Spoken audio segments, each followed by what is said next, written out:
بخاری مسلم کے لفظ سنو، حضور سید عالم صلی اللہ علیہ وسلم فرمانے لگے، اس نے کیا پوچھا تھا، حضور جواب کیا دیتے، فرمایا فجر کی سنتیں کبھی نہ چھوڑنا، فجر کی پہلی 2 سنتیں کبھی نہ چھوڑنا۔ یا رسول اللہ صلی اللہ تعالی علیہ وسلم میری رہ گئی ہیں، رہ جاتی ہیں، فرمایا فجر کی 2 سنتیں نہ چھوڑنا، فرمایا فجر کی پہلی 2 سنتیں مجھے دنیا اور دنیا کے اندر جو کچھ ہے اسی سے زیادہ پیاری ہے۔ فجر کی 2 سنتیں دنیا اور دنیا میں جو کچھ ہے مجھے وہ سب سے زیادہ پیاری ہے، اس لیے فجر کی سنتیں نہ چھوڑ۔ اب اعلیٰ حضرت بریلوی رحمت اللہ نے 1000 کتاب لکھی ہے، لیکن الوظیفۃ الکریمہ کے نام سے جو وہ صبح و شام وظائف پڑھتے تھے وہ الگ انہوں نے ان کو بیان کیا، پابندی کے ساتھ اپنی اللہ اللہ کرتے۔ شیخ شہاب الدین سہروردی رحمت اللہ علیہ اس پر ایک بندے نے اعتراض کیا، اس نے کہا جی آپ کس قسم کے صوفی ہیں، مرید بیٹھے ہیں اور آپ وہاں نفل پڑھ رہے ہیں۔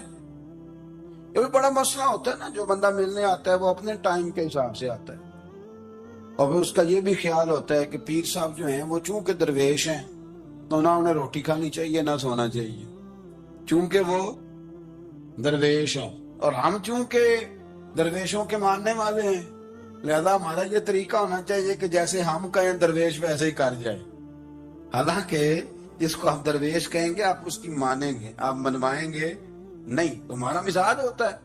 شیخ شہاب الدین پر لوگوں نے اعتراض کی، حضور لوگ ملنے آئے ہیں، زیارت کرنے آئے ہیں، بندے دعا کرانے آئے ہیں، اللہ اللہ کرانے آئے اور آپ نفل پڑھ رہے ہیں، کیا جملہ ہے، کیا حسن ہے، کیا خوبصورتی ہے۔ فرمانے لگے رب رسول سے مانگنے کے لیے مصلی بچھایا ہے، اگر وہاں سے مانگوں گا نہیں تو تمہیں دوں گا کیا، پہلے مجھے کچھ لے تو لینے دو، اگر میرے پلے کچھ ہے ہوگی تو آگے دوں گا نا، تو میں مانگنے گیا تھا کہ یا اللہ دے تیرے بندے لینے آئے دے، تو میں کچھ لوں گا تو آگے دوں گا نا۔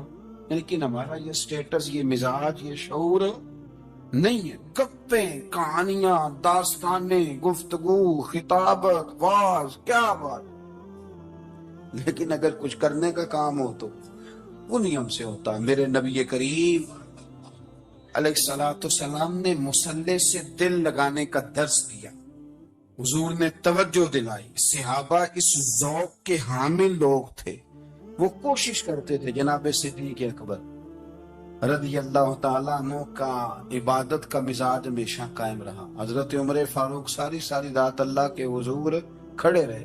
حضرت عثمان غنی رضی اللہ تعالیٰ عنہ عشاء کی نماز پڑھ کے 2 رکعتوں کی نیت باندھتے تھے، 15 سپارے پہلی رکعت میں پڑھ دیتے اور 15 سپارے قرآن مجید کے دوسری رکعت میں پڑھ دیتے۔ آپ نے نا حضرت عمر فاروق کے وصال کے بعد ان کی ایک بیوہ سے نکاح کیا، حضرت عثمان غنی نے نکاح کیا۔ وہ خاتون آپ کے نکاح میں آئی تو عرض کرنے لگی، امیر المومنین میرے لیے اعزاز تو بہت ہے کہ میں امیر المومنین کی بیوہ تھی تو امیر المومنین کی منکوحہ ہو گئی ہوں، لیکن حضور نہ تو میں جوان ہوں کہ میرے اندر رغبت ہوتی اور نہ میں اب اس قابل ہوں کہ کوئی خدمت کر سکوں، میرے ساتھ نکاح کی وجہ کیا بنی؟ تو عثمان غنی رو پڑے، فرمانے لگے میں نے عمر فاروق کو مسجد میں اپنے رب سے ڈرتے ہوئے دیکھا ہے، میں نے اسے روتے ہوئے دیکھا ہے، عدل کرتے دیکھا ہے، انصاف کرتے دیکھا ہے، امت کی خیر خواہی کرتے دیکھا۔ تمہارے ساتھ نکاح اس لیے کیا ہے کہ تم مجھے یہ بتاؤ کہ عمر فاروق گھر کے اندر اپنے رب کو کیسے راضی کرتے، گھر کے اندر کیسے راضی کرتے تھے، وہ طریقے بتلاؤ، تم بتاتی جانا اور میں بھی اسی طرح گھر میں عبادت کروں۔ میرے رسول کریم علیہ السلام نے ارشاد فرمایا، حضور فرمانے لگے جس گھر میں اللہ کا ذکر ہوتا ہے وہ گھر زندوں کا ہے، اور جس گھر میں رب کریم کا ذکر نہیں ہوتا وہ گھر زندوں کا نہیں ہے۔ گھر نہ ہم نہ کتابوں میں پڑھتے ہیں کہ ایک بزرگ کہتے ہیں، حضرت فضیل بن عیاض کہتے ہیں کہ میں ایک گلی سے گزر رہا تھا تو گھر کے اندر کسی قاری صاحب نے قرآن کی آیت پڑھ دی، وَلِمَنْ خَافَ مَقَامَ رَبِّهِ جَنَّتَانِ، میں تے میرے کانوں سے ٹکرائی تو اللہ نے میری کایا ہی پلٹ دی، میں توبہ کر گیا۔ اب گھر کے اندر سے آواز آئے تو صحیح نہ تلاوت کی، پر اندر سے آواز آتی نہیں، یا ڈیک بجنے کی آواز آتی ہے، یا ٹی وی چلنے کی آواز آتی ہے، یا دھوم مچانے کی آواز آتی. عبادت کا وہ جو خاص شوق تھا، وہ جو حسن تھا، وہ جو توانائی تھی، وہ جو بات تھی. ایک جگہ پہ ہم بیٹھے تھے تو وہاں ایک صاحب آئے، انہوں نے آتے ہی کہا کہ مہربانی کریں ذرا مجھے مصلی دے دیں، میرے نہ کچھ نفل رہ گئے. تو میں نے وضو کر لیا تو کوئی مصلی مل جائے. مصلی انہیں دے دیا گیا، وہ مصلی لے کے چلے گئے. تو پیچھے ایک صاحب نے تبصرہ کیا، کہنے کتنا ریاکار بندہ ہے، لوگوں کو دکھا رہا ہے کہ میں نفل پڑھتا ہوں.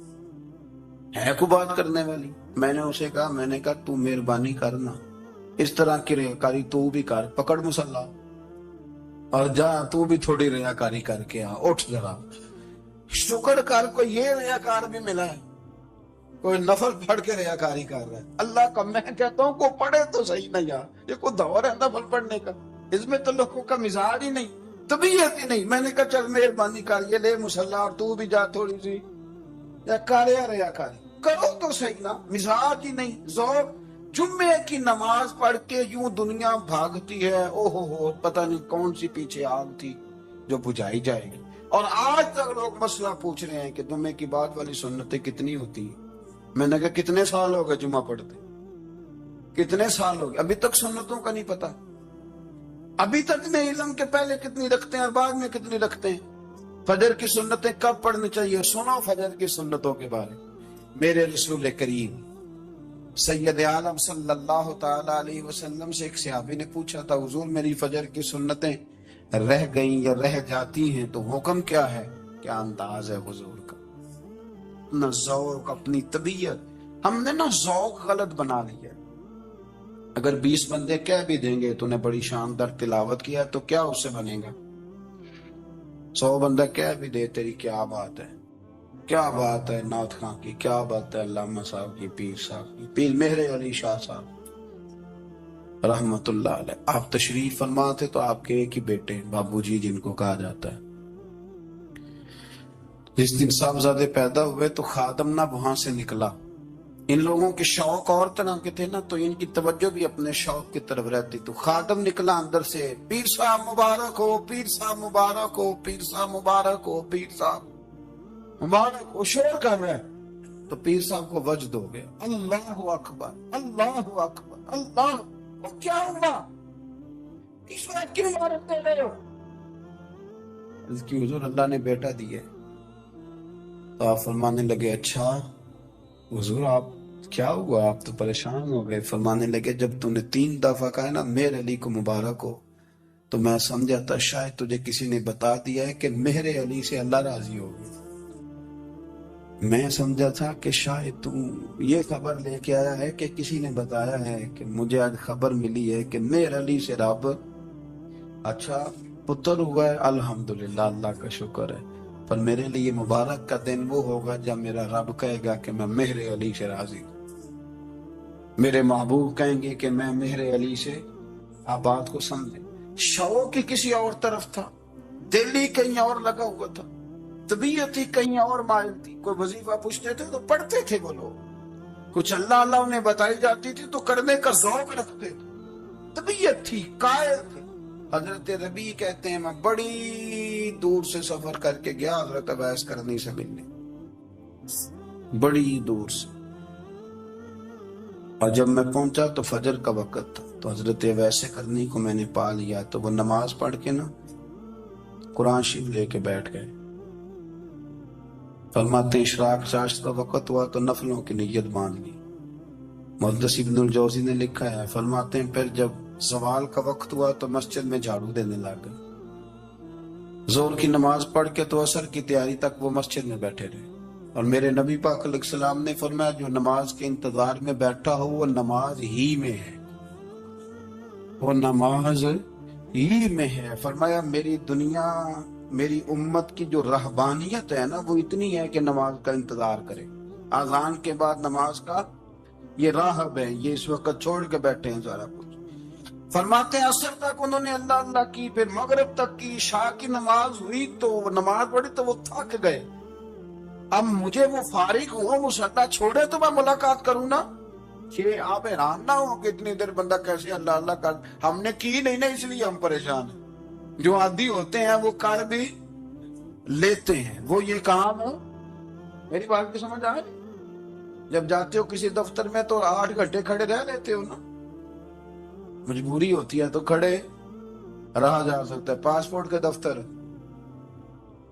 بولیے، امیگریشن کی لائنوں میں، اور میں نے تو امبیسیوں میں بندے 12 گھنٹے پہلے جا کے کھڑے دیکھے، رہ لیتے ہیں کھڑے۔ تو اگر ان کاموں کے لیے رہا جاتا ہے تو اللہ رسول کے لیے بھی کھڑے رہا جا سکتا ہے۔ تو فرمانے لگے کہ جب عشاء کی نماز کے بعد آخر انسان تھے، تھک گئے، نیند کا غلبہ ہوا، تو تھوڑی ایسے آنکھ بند ہوئی تو کھلی تو رونے لگے۔ حضرت اب ایسے کر دیا، رو کے کہنے لگے مالک مجھے غافل تو نہ کر، ابھی میں نے کیا بھی کچھ نہیں، دن ختم ہو گیا، کوئی نفل نہیں، کوئی اللہ نہیں، اللہ مجھے غافل نہ کر، میری مدد فرما۔ فرماتے ہیں جب وہ روئے تو میرے ساتھ جو شخص تھا، میں نے کہا اٹھو چلیں، کہنے لگا حضور ملنا نہیں، فرمایا جو میں لینے آیا تھا وہ مجھے مل گیا، جو میں ان سے سیکھنے آیا تھا وہ مجھے نصیب ہو گیا، اب اور میں نے کیا لینا، ختم ہو گئی بات، اٹھو چلیں۔ اللہ کے بندوں نے حضرت ربیہ بن کعب اسلمی رضی اللہ تعالیٰ عنہ فرماتے ہیں، کہتے ہیں جب بنو قریظہ اور بنو نذیر یہودیوں کے ساتھ حضور علیہ السلام نے جنگ کا اعلان فرمایا تو وہ دشمن ہو گئے، ہمیں خطرہ تھا کہ وہ رات کو کہیں محبوب کو تکلیف نہ دیں، تو کچھ لوگ نا تلواریں لے کے نبی پاک کے دروازے پہ پہرے داری کرتے تھے۔ گن مین رکھنا حرام نہیں، اگر کسی کو واقعی خطرہ ہو تو اس کے لیے سنت بھی ہے۔ حضرت علی المرتضیٰ تلوار لے کے حضور کے گھر کا پہرا دیتے تھے۔ حضرت ربیہ بن کعب اسلمی رضی اللہ تعالیٰ عنہ فرماتے ہیں کہ رات میری ڈیوٹی تھی کہ میں حضور کے گھر کا پہرا دوں گا، تو فرماتے ہیں میں باہر سن رہا تھا، ساری رات ہی میرے نبی پاک نے اللہ کی تسبیح پڑھی، ساری رات، کبھی تسبیح، کبھی تہلیل، کبھی تحمید، کبھی تکبیر، ساری رات۔ فرماتے ہیں ساری رات حضور پڑھتے رہے اور ساری رات ہی میں سنتا رہا، مجھے اونگ آ گئی، میری آنکھ لگ گئی، حضور ابھی پڑھ رہے تھے، میں تھک کے سو گیا۔ اور فرماتے ہیں جب میری آنکھ دوبارہ سے کھلی تو میرے کانوں میں پھر کوئی چیز گونجی، تو میں نے کان لگایا تو میرے حبیب ابھی بھی اللہ کو یاد کر رہے، ساری رات حضور رب کی عبادت کرتے۔ اسی لیے تو کہا یا ایھا المزمل قم اللیل الا قلیلا، حبیب ساری رات تو نہ جاگا کر، تھوڑا آرام بھی کر لیا کر۔ میرے بھائی اپنا مصلی، اپنی عبادات، اپنے وظائف، اللہ اللہ جو آپ نے کسی سے سیکھی ہے اس کو کبھی کمزور نہ ہونے دیں۔ شجرہ شریف جو کسی بزرگ سے آپ لے لیتے ہیں تو کیا رسم ہے کوئی؟ اس پہ کچھ لکھا ہوتا ہے، وہ پڑھنے کے لیے دیا جاتا ہے، اس پہ لکھا ہوتا ہے کہ یہ اللہ اللہ آپ نے کرنی ہے۔ ساری زندگی کسی اسکول میں داخل ہو گئے اور وہاں جا کے آپ نصاب ہی نہ پڑھیں، کتاب ہی نہ کھولیں تو پاس ہو جائیں گے؟ وہ کہتے ہیں میں 20 سال جاتا رہا ملا کچھ نہیں، تو آپ نے لیا کیا ہے؟ ایک اتنی سی کتاب تھی، اس کو تو کھول کے آپ دیکھ نہیں سکے، اس کے وظائف تک تو رسائی نہ ہوئی، اس لیے کہ اللہ اللہ کرنا مشکل ہے اور تصویر کھچانا یہ آسان کام ہے۔ تو جو آسان ہے اس طرف ہماری توجہ لگی رہتی ہے اور جو مشکل ہے اس طرف ہم ذوق پیدا نہیں کرتے۔ یا ایھا الناس اعبدوا ربکم الذی خلقکم والذین من قبلکم لعلکم تتقون، اے لوگو اس رب کی عبادت کرو جس نے تمہیں پیدا کیا اور تم سے پہلوں کو پیدا کیا، اس لیے عبادت کرو کہ تم پرہیزگار ہو جاؤ گے۔